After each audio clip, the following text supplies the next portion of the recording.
Nick. Jonathan. So. Lukas. Schön, dass es funktioniert hat. Ja, super. Ja. Gut angekommen. Sehr gut angekommen. Ich habe auch gerade schon eine kleine Einführung gegeben, wo wir uns kennengelernt haben. Ja, ganz zufälligerweise vor 1-2 Wochen ja erst. Ja, nicht lang her. Auf der Ibanez Gitarre-Show. Und wie viel wir gequatscht haben. Und da haben wir ja gesagt, wir müssten dir hier einen Besuch abstatten. Und eine wundervolle Werkstatt, die wir ja alle auch schon über Instagram sehen und deine Videos verfolgen. Ja. Und ich bin sehr, sehr froh und dankbar, dass wir hier sein können. Ja, freut mich. Und in diesem Paradies. Ja, also wie gesagt, das ist ja erst seit ein paar Monaten hier. Also ich war ja lange oben, ich habe es dir vorhin gezeigt. 14 Jahre habe ich oben geschraubt. Also schön, dass ihr hier seid, ihr habt schönes Wetter mitgebracht. Parkplatz direkt vor der Tür. Vielen Dank dafür. Das ist nicht selbstverständlich hier in Frankfurt in der Innenstadt. Ja. Und wollen wir einfach mal chronologisch gefühlt anfangen und hier mal einen kleinen Rundblick. Ja, frag mich, ich erzähle gern, manchmal auch zu viel. Das haben wir ja auch schon auf dem Gitarre-Festival gesehen. Also ich muss erst mal sagen, dass es hier wirklich aussieht wie eine Werkstatt. Nicht so klinisch wie im Krankenhaus, sondern alles hat seine Ordnung. Ja. Aber trotzdem auch sehr, in einer gewissen Art sehr heimelig. Und ich sehe, du hast hier schon was auf der Werkbank liegen. Ja, also passend, weil du gesagt hast, Ibanez Hausmeister. Ja. Ich bin ja tatsächlich ein totaler Fan vor allem von alten Ibanez-Gitarren. Mhm. Also die habe ich jetzt, oder den Bass habe ich gerade fertig gemacht.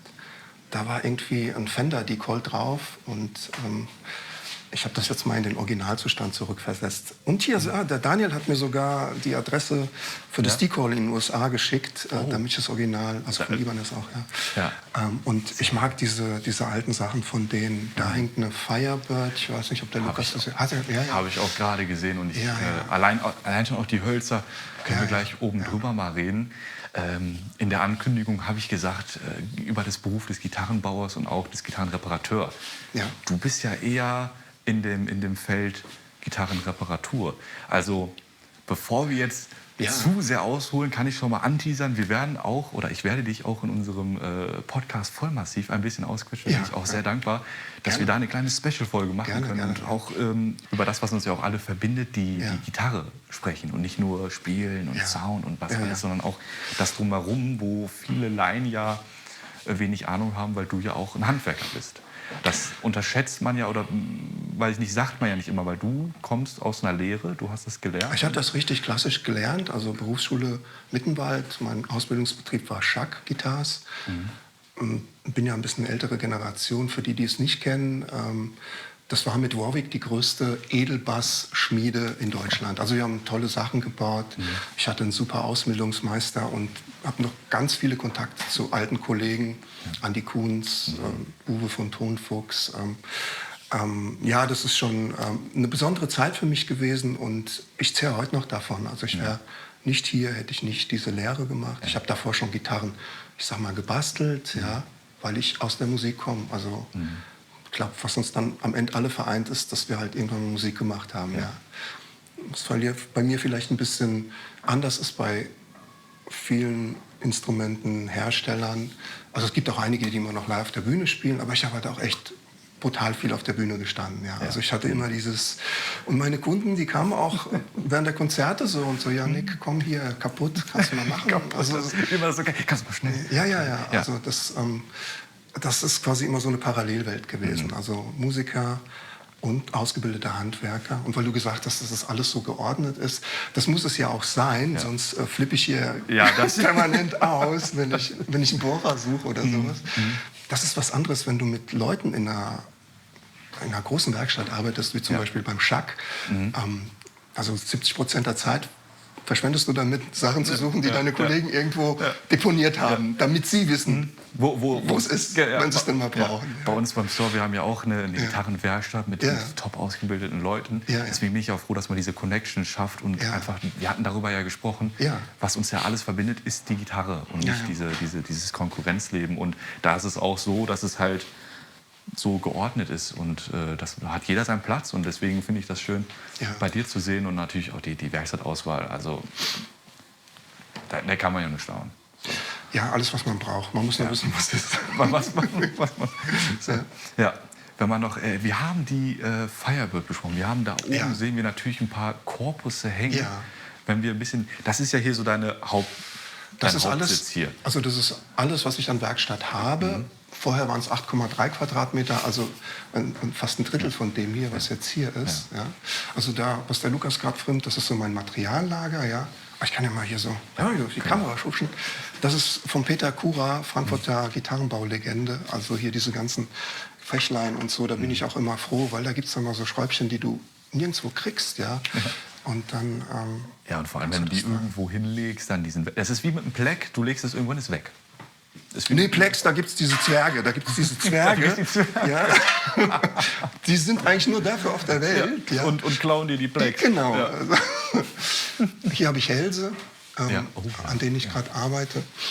Und diese Hobel, das ist jetzt auch keine Deko. Also wenn ich so eine Planke habe... Ach, guck mal, wir machen mal so. Guck mal hier, das ist eine Holzplanke. Ja, das sind 40 Jahre alte Kiefer. Sugar Pine aus Kroatien, die 4 Dinger hier. Und die werden dann von oben und unten gehobelt, also einmal mit dem, also nichts Maschine, mit dem, vorher mit dem und dann werden die seitlich angezeichnet, ausgesägt, seitlich weggefräst und dann sind sie so aus, ja, wie du da oben siehst. Ja. Ja.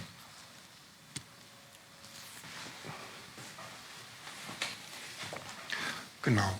Und um das machen zu können, musst du so Schablonen bauen. Ja? Also da bist du auch, also als Gitarrenbauer bist du auch immer so ein Stück weit Ingenieur. Also das ist jetzt meine Hals-Taschen-Frässchablone. Kannst mal Untertitel machen, Hals-Taschen-Frässchablone. Also damit kann ich halt einstellen, wie breit der Hals ist. Ich kann den Winkel einstellen. Und da habe ich viel von. Also alles, was hier so hängt, sind irgendwelche, Hilfsgerätschaften, also die Amis sagen Jigs dazu, ja. Und alles, was ihr hier seht, auch der hier, das wird auch alles benutzt, das ist alles keine Deko. Du bist, ist alles mit der Hand, also Handarbeiter, wenig Maschine, also nichts, eine Fräsmaschine oder sowas, dass man da in... Also ich habe eine Handoberfräse, um die Fräsung zu machen. Aber ich meine, ihr könnt ja auch hier mal gucken, also alles, was in Maschinen hier so steht, guck mal, Bandschleifer ist nicht angeschlossen, Bandsäge steht in der Ecke, ist nicht angeschlossen, ja. Ja. Ich bevorzuge dann so Japansägen, und Japansägen sind die mit dem relativ dünnen Blatt? Ja, das sind die hier, also die arbeiten auf Zug. Die europäischen Sägen arbeiten auf Druck, also da schiebst du und quetscht dementsprechend immer das Sägeblatt. Und eine japanische, die ziehst du, also die arbeitet sich selbst ins Material rein. Das kannst du mittlerweile im Baumarkt kaufen. Mal wieder was gelernt. Ja. Also ich mag das halt auch einfach mit der Hand zu arbeiten. Auch die Halsshapes, alles wird mit der Hand gemacht. Das ist mein Schnitzer. Ja. Den habe ich, also als wir die Lehre angefangen haben, hat sich jeder einen Schnitzer gebaut. Also den habe ich jetzt über 30 Jahre. Ja. Der hat dann halt so eine Klinge, die kannst du dann dementsprechend, wie du es brauchst, kannst du den Hals rausziehen. Also du kriegst dann halt vom Meister kriegst du einen Metallblock und dann halt irgendwie so einen Holzblock und sagst, mach mal einen Schnitzer. Und dann baust du dir das halt. Ja. Also das Ding hat mich wirklich mein ganzes Berufsleben begleitet und den benutze ich jeden Tag. Ja, wenn ich dann mal überlege, dass ich jetzt 21 wurde und das Ding 30 Jahre alt ist, dann ist es immer lustig zu sehen, dass vieles ja schon... Aber guck mal, wie lange Dinge halten. Also das ist ja auch wunderbar. Ja. Wenn es handgebaut ist. Ja, ja, ich mache eigentlich alles mit der Hand. Also weitestgehend, soweit ich das kann. Und solange ich das noch kann, weil es ist natürlich auch eine physische und körperliche Arbeit. Ich gucke auch, dass ich einigermaßen fit bin. Der Verschleiß ist natürlich auch und vor allem auch wahrscheinlich nicht ganz ungefährlich bei manchen Holzarten. Ja, also wir haben vorhin kurz drüber gequatscht. Ich mache ja auch so YouTube-Videos, wo ich so Reparaturen zeige. Ja, alles, was an Nick-Kanälen es so gibt, Instagram, YouTube, das wird natürlich unten verlinkt und findet ihr alles sofort, wenn ihr es sowieso nicht schon kennt. Also und da zeige ich in der Regel relativ komplizierte Sachen, ja. Und ich habe mir dann auch überlegt, mal so ein Video zu machen, weil ich mache das ja schon 30 Jahre, weil es gibt tatsächlich auch so gewisse gesundheitsschädliche Dinge, die man vermeiden kann und die man vermeiden sollte. Also viele Leute wissen nicht, dass Holzarten giftig sein können. Hast du da ein Beispiel für uns? Wenge. Noch viel schlimmer ist Paduk. Ja. Wenge kann ich dir hier zeigen, habe ich... eine Gitarre draus gebaut. Also man kann das auch benutzen, das ist kein Problem, aber man sollte sich halt schützen, immer schön Maske tragen, ja. Und das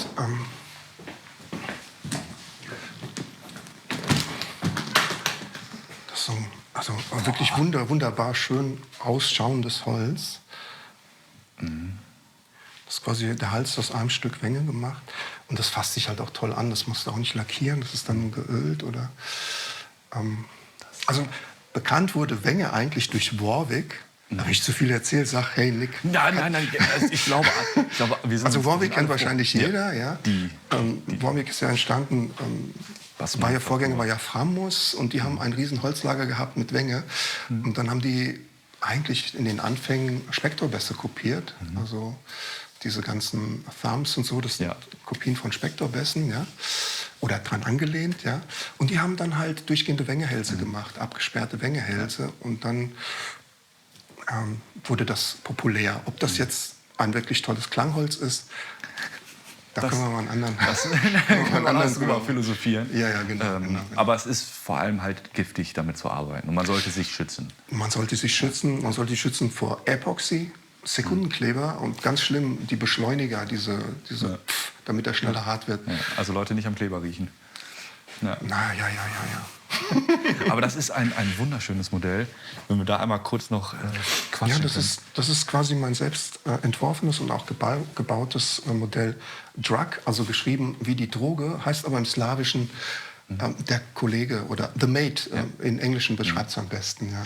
Du hast kroatische Wurzeln.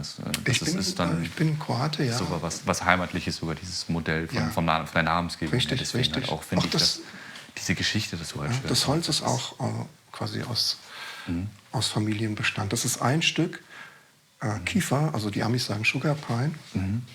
Kein tolles Holz, also kein wertvolles Holz, im Sinne von, wie nicht zu vergleichen mit Vogelaugen-Ahorn oder sowas. Aber ich bin ja so ein bisschen auf dem Trip, dass das ja alles gar nicht so fancy sein muss, ja. Nicht, weil ich denke, dass ich jetzt da die Welt verbessern müsste, weil ich das auch gar nicht kann, weil ich das einfach aus der Erfahrung gelernt habe. Ja. Ich habe mal eine Frankfurt Historic Gitarre gebaut, das war aus einem Stück Brett. Kannst du mal gucken hier, Lukas? Habe ich auch mal so eine Kunstausstellung gemacht. Das war in einem alten Laden von einem berühmten Frankfurter Laden, wo auch Elvis eine Gitarre gekauft hat. Und das ist Kiefer. Und ich habe mir sofort gedacht, ich muss die aus Kiefer. Was machst du aus Kiefer? Du baust eine Tele aus Kiefer. Ja. Erster Prototyp war aus Kiefer. Und ich habe diese Gitarre gebaut, ohne Anspruch, dass das Ding irgendwie klingt. Ich habe gedacht, das ist so ein Kunstwerk. Das bleibt 6 so, Seiten drum und dann... Und dann war ich erstaunt, wie gut das klingt. Ja. Nicht nur ich, also ich habe auch andere Leute spielen lassen. Aufgrund dessen habe ich dann die hier gebaut. Also ich bin auch eigentlich der festen Überzeugung, natürlich brauchst du schöne Materialien, um eine Gitarre zu bauen. Das ist ja was anderes, aber dieses Voodoo um Holz, es gab mal einen Gitarristen, der hat gesagt, ja, wenn du den Leuten erzählst, du musst dir eine Mayonnaise auf den Kopf stellen, dann klingt dein Holz besser. Das glauben manche. Also natürlich gibt es Charakteristiken in den Holzarten, die man sagen kann, vom Feeling her und vom kleinen Punch im Griffbrett mag das so sein. Allerdings muss ich sagen, mir ist das egal. Die Gitarre sieht wunderschön aus, ob das jetzt Kiefer ist oder Vogelaugen, Ahorn. Es passt, es ist ein stimmiges Modell und vor allem bin ich vom Top sehr, sehr angetan. Also ja, das ist das Feldahorn, leicht geflammter Feldahorn. Ich habe die Bindings wirklich mit Holz gemacht. Und jeder, der Gitarren baut, der weiß, was es heißt, ein Holzbinding in dem Radius zu biegen. Also das ist bei einer Klassikgitarre eine andere Sache. Ja. Und sowas alles hast du ja bei dir auf Instagram und auf YouTube, wo du ja viele Kleinigkeiten sowas zeigst. Also da möchte ich nochmal darauf hinweisen, falls da jetzt wer sagt, ja, Leute, ihr quatscht, das ist ja alles sehr interessant, aber wie sieht das denn aus? Also ich erzeugt euch das zu Genüge bei sich auf den Kanälen. Und sonst würden wir hier, also auch wenn ich gerne die ganze Woche hier sitzen würde bei dir, das weißt du ja. Aber das würde dann auch den Rahmen sprengen. Und ich würde einfach mal sagen, weil hier sehe ich ja schon das nächste Modell, was du hier liegen hast und eine weitere Werkbank. Ja, aber guck mal, das kann ich dir jetzt mal so erzählen. Das ist so eine typische Sache, wie so eine Gitarre bei mir entsteht. Ja, man kann ja bei mir nichts bestellen. Ich mache keine Bespoke-Gitarren. Ja. Hat mehrere Gründe, können wir vielleicht im Podcast nochmal drauf eingehen. Ja, sehr gerne. Weißt du, ich bin absolut kein Strat-Typ. Ja, da haben wir darüber gesprochen. Ich bin Les Paul, Tele und ich versuche es immer wieder. Ich lasse ja nicht locker. Also ich habe auch schon Custom-Shops gehabt und von Kunden. Alles, was ich hier so repariere, spiele ich auch. Ja. Und dann habe ich mir gedacht, okay, wenn du denkst, das ist jetzt alles nicht gut genug, dann sei mal ein Typ und mach dir mal selbst die geilste Strat der Welt. Ja. Und dann habe ich mir das halt gebaut. Die ist auch aus kroatischer Erle, also Body. Der Hals ist aus Vogelaugen-Ahorn. Wobei, um wieder zurück zum Thema zu kommen, das ist nicht das beste Klangholz. Das beste Klangholz für einen Hals, für eine Gitarre ist Hard Rock Maple. Ganz normaler, gerader Bergahorn. Ja. Nix roasted, Nix roasted. Nix das. Katastrophe roasted. Es sieht Aber schön dann- aus und die Haptik ist ganz geil. Ist geil, Aber du hast, da kann ich ja gerade, wir hatten natürlich schon ein bisschen gegeekt vor dem Video, dass du erzählt hast, dass dann Holzkopfplatten aufsprengen, wenn man da Mechaniken reinbaut. Ja, also die Erfahrung habe ich tatsächlich gemacht, dass das sehr, wie die Amis sagen, brittle wird. Also es wird sehr spröde, das Ja. Holz. Und ich habe ja in einer Firma gelernt, die auch Tonholzhandel gemacht. Also Ja. alles, was es auf dem Tonholzmarkt. Wir haben Gibson beliefert, wir haben Martin beliefert. Und diese Art der Bearbeitung des Holzes ist in meinem Verständnis etwas schnell verfügbar und verarbeitbar zu machen, ohne das jetzt kritisieren zu wollen. Das ist eine Industrie, die muss funktionieren. Je kürzer die Lieferketten, je kürzer die Materialien in der Lage sind, verarbeitet zu werden, umso effizienter ist es, umso besser schlägt sich das im Preis nieder. Das ist eine Harley-Benton-Gitarre mit Roasted Neck für, ich weiß nicht, 250 Tacken, was der Wahnsinn ist. Ja. Ja, also, aber das sind alles so Sachen, weißt du, da kannst du stundenlang. Da können wir ja mit dem Podcast noch drüber reden und Ja. wunderschön. Ja, also alles, was man hier braucht, ein M zum Antesten. Ja. Du hast gerade eben gesagt, schon angeteasert, ich habe es ja auch schon gesehen, aber wenn du magst, können wir es ja mal zeigen, wie es vorher aussah und wie ein Großteil deiner Videos, die du jetzt vor den letzten großen gefilmt hattest, dass du ja wirklich eine viel kleinere Ja. Werkstatt als hier Ja. in diesem von geräumigen Ja. Also ich habe Paradies natürlich immer das Beste draus gemacht aus meinen räumlichen Gegebenheiten. Und auf YouTube habe ich glaube, 60, ich nenne sie Extended Videos. Das sind so Videos, die gehen eine halbe bis zu einer Stunde, manchmal ganze Serien. Was ich immer machen wollte, wo jeder irgendwie was von hat, ist so ein Gitar-Setup-Tutorial-Video. Und das konnte ich erst hier umsetzen. Das habe ich hier so richtig mit professionellem Kamerateam aufgenommen. Wird auch bald erscheinen. Kann man sich dann angucken. Da könnt ihr dann sehen, wie ein Mensch, der absolut nerdy mit Gitarren seit 30 Jahren oder 40 Jahren unterwegs ist, halt ein Setup macht. Also das ist auch so eine Sache, ich teile das auch gern. Also es gibt viele, wir hatten da auch mal so ein Wir bisschen... hatten darüber gesprochen, lass uns das mal im Auch im Podcast Podcast. philosophieren, Ja. weil das ist Von ja, wegen Geheimnis und Voodoo und ja, so. das ist ein sehr interessantes Thema, Ja. vor allem auch die Sichtweisen, Ja, die ja, wir da ja, haben. ja. Machen wir gerne, ja. Wollen wir mal nach oben gehen? Magst du Gehen uns wir mal nach oben, zeigen, ja. wie es vorher aussah? Ja, gehen wir nach oben.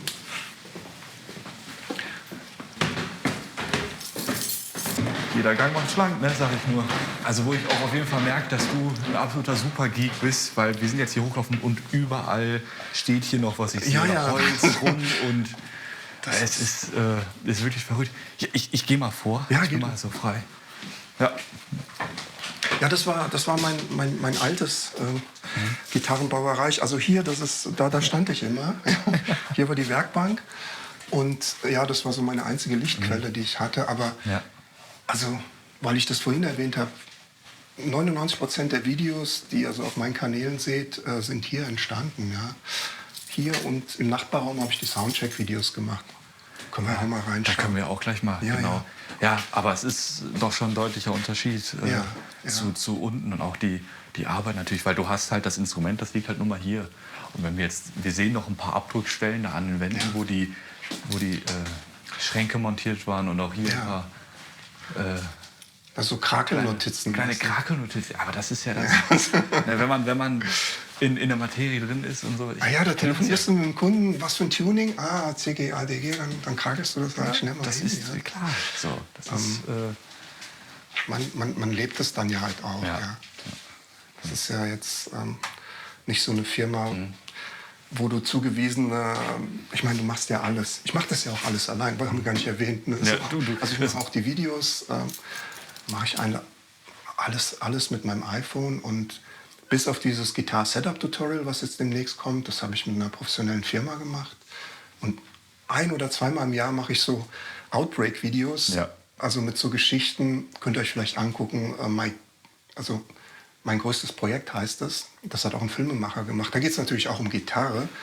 Aber da bin ich in meiner Heimat unterwegs und wie so eine Gitarre eine Lebensgeschichte auch prägen kann. Also das hat nichts mit Handwerk zu tun, natürlich auch, aber da geht es nicht um Pickups und Tremolo-Systeme, da geht es so ein bisschen um die Seele. um die Seele Um das, was du- meines Handwerker-Daseins. Ja. Das ist schön. Ja. Der Großmeister darf natürlich auch nicht fehlen. Ja, Jimi Hendrix. Ja. Ja. Genau. Das sieht jetzt also ein bisschen chaotisch aus, weil hier ständig irgendwelche Renovierungsaktionen waren. Ich mache mal hier für den Lukas auch ein bisschen die Lampen an, oder? Mhm. Freut er sich. Freut sich das Bild.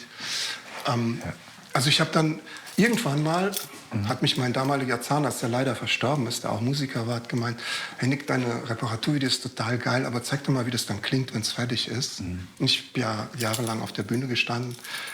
Und das ist ja das, was ich sowieso mache. Weißt du, ich meine, eine coole Gitarre fertig, dann zocke ich halt das. Und dann denke ich mir so. Und dann hat er gemeint, mach doch mal so Videos, Soundcheck-Videos. Und dann habe ich mir das ein bisschen zu Herzen genommen, habe mich hier hingesetzt. Ein paar Freunde haben mir ein bisschen geholfen mit Mikrofonie und wie man das macht, weil ich da jetzt nicht so den Plan von hatte. Ja. Und dann habe ich mit Soundcheck-Videos angenommen. Ich habe die dann halt Soundcheck-Videos genannt. Das ist dann ein bisschen ausgeufert. Dann habe ich Kunden, Freunde, super Musiker eingeladen hierher. Das habe ich dann Attic Music getauft. Ja. Und die durften dann einen Song hier spielen. Ich wollte die dann halt auf meinen Social-Media-Kanälen, wo ich also mittlerweile wirklich sehr, sehr präsent bin. Super ja. Community Also, und auch Arbeit hast du ja reingesteckt. Also das ist das ist irre viel Arbeit. Ja. Ich wollte den halt so ein bisschen, ich denke mir, hey, guck mal, das ist so ein toller Gitarrist, das ist so eine tolle Sängerin, das muss doch die Welt mal mitkriegen. Ja. Also habe ich die da quasi so ein bisschen supported in dem Sinn. Und das hat echt Spaß gemacht. Das war richtig geil. Wir hatten mal eine Konzertharfe hier drin, also es war wundervoll. Ja, und es ist auch was. Immer Musik. Immer Musik. Ich sehe ja, Basement 70 Mark 3 Meser. Ja. Ja, ich habe es vorhin schon gesagt, aber ich sage es gerne nochmal. Ja, bitte. Also, ich liebe diesen Amp, aber ich kann ihn bis heute nicht einstellen. Weißt du, ich meine, da muss ich jetzt auch nicht irgendwie so, ja, mega, das ist ein super Ding, da musst du mit umgehen können. Ja.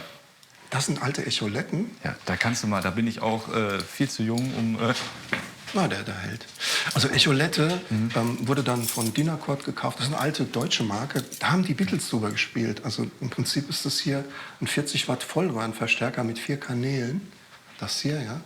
Und das hat mir mein lieber Freund, der Bernd, fit geschraubt. Der ist ein phänomenaler Amp-Schrauber. Der hat auch unten ein Amp gebaut, kann ich dir auch noch mal zeigen. Ja. Und das ist ein Bandecho. Also das kannst du dann, pass mal auf, das ist jetzt... Geh mal so rum. Guck mal hier. Das ist ein Push-Pull-Potty. Pro Kanal. Und da kannst du quasi das Echo auf den Kanal legen. Auf den Kanal? Wir reden hier vom 50er, 60er Jahre Equipment, ja. Ja, das war ja sowieso schon vor. Und das klingt mega. Das klingt mega. Alles röhrenbetrieben und... Das ist mein alter Bassman, hat mir der Tom Rahn gepimpt. Also der läuft auf KT88. Den habe ich sowohl als Gitarren als auch als Bassamp benutzt, ja. Oder benutze ihn immer noch, ja. Ich habe meistens Bass gespielt in den Bands. Ja.